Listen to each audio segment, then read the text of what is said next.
Welcome back. We are to the very end of chapter 6. We have one more application, and that is exponential growth and decay.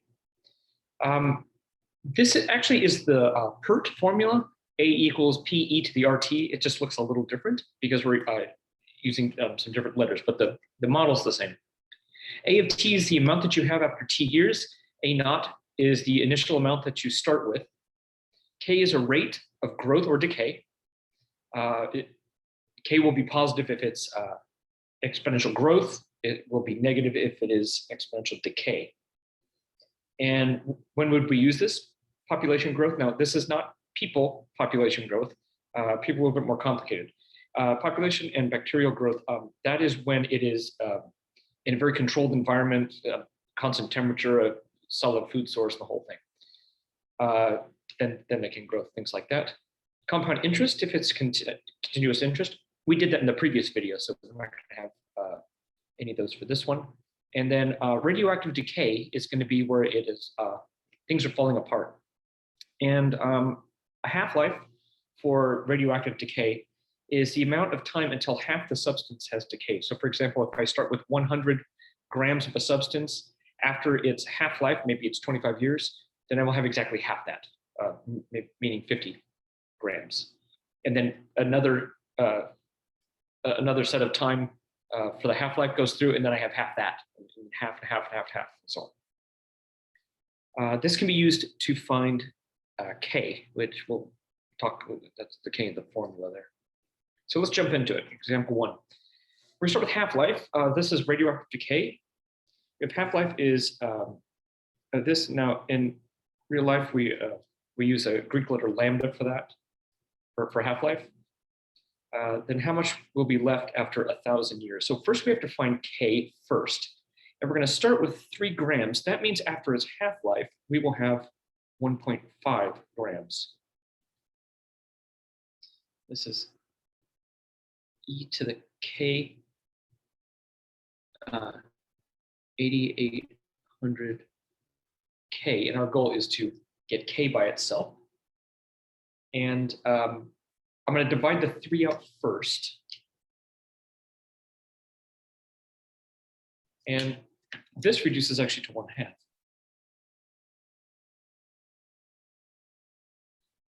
And I'm going to go ahead and do the natural log. So we get 8800 K equals ln of 1/2. And so K is ln of 1/2 over 8800. And we're going to put that back into A of t equals, in this case, 3 is the initial amount, e to the ln of 1/2. And I'm going to rearrange it a little bit. This is going to be times t over 8800.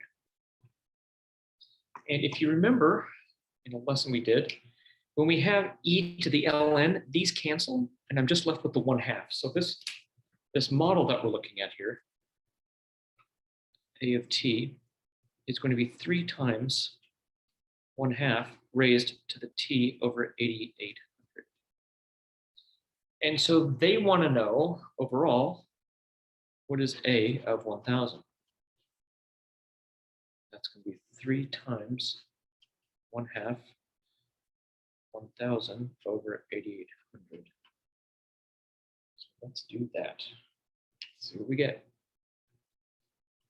So let's start with 1,000 divided by 8800. Okay, so that is going to be my exponent. So I'm going to do, let's see, 1 divided by 2 raised to the, and again, I'm going to do the previous answer. That's going to be that decimal, which is the exponent it should be. Second answer. And then times 3. All right.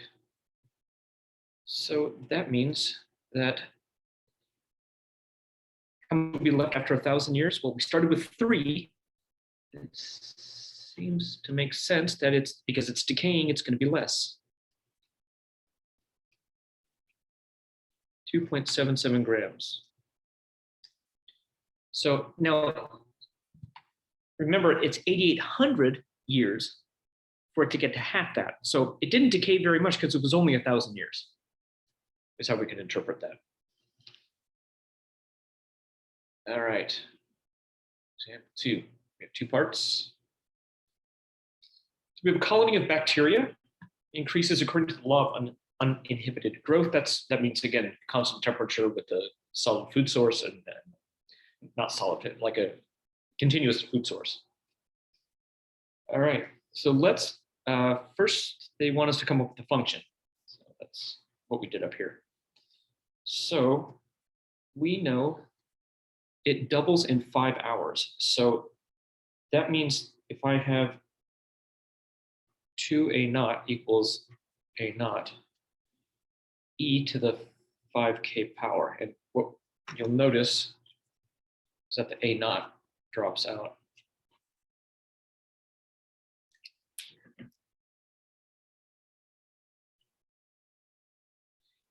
And I'm going to go ahead and rearrange this into logarithmic form, specifically the natural logarithm. So this is 5k equals ln of 2. So k equals 1/5 ln of 2.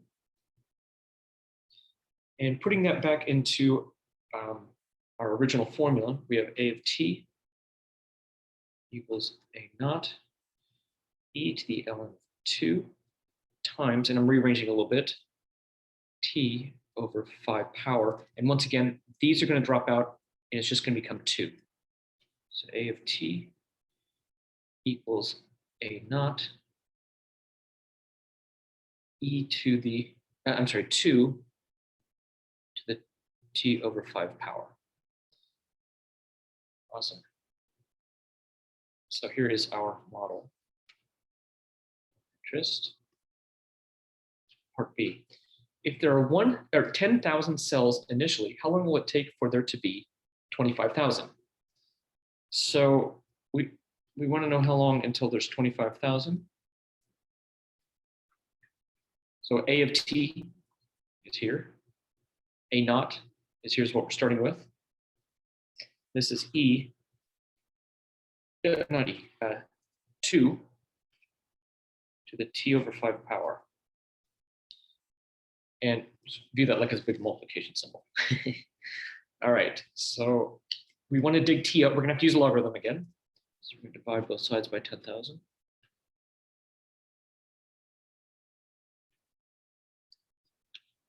And I'm going to drop that down to thousands are gone. 25 over 10 reduces to 5 halves.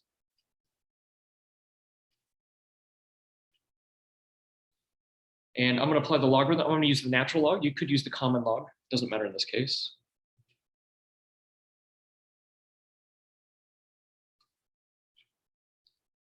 And I already brought that exponent down in front. So t is going to be 5 times ln of 5 halves divided by ln of 2. Let's see what we get. So 5 times ln of 5 divided by 2 equals divided by ln of 2.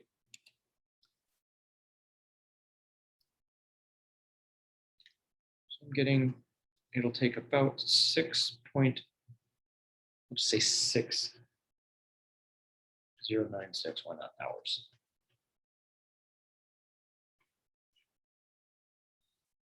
That, folks, is chapter 6. I hope that helps.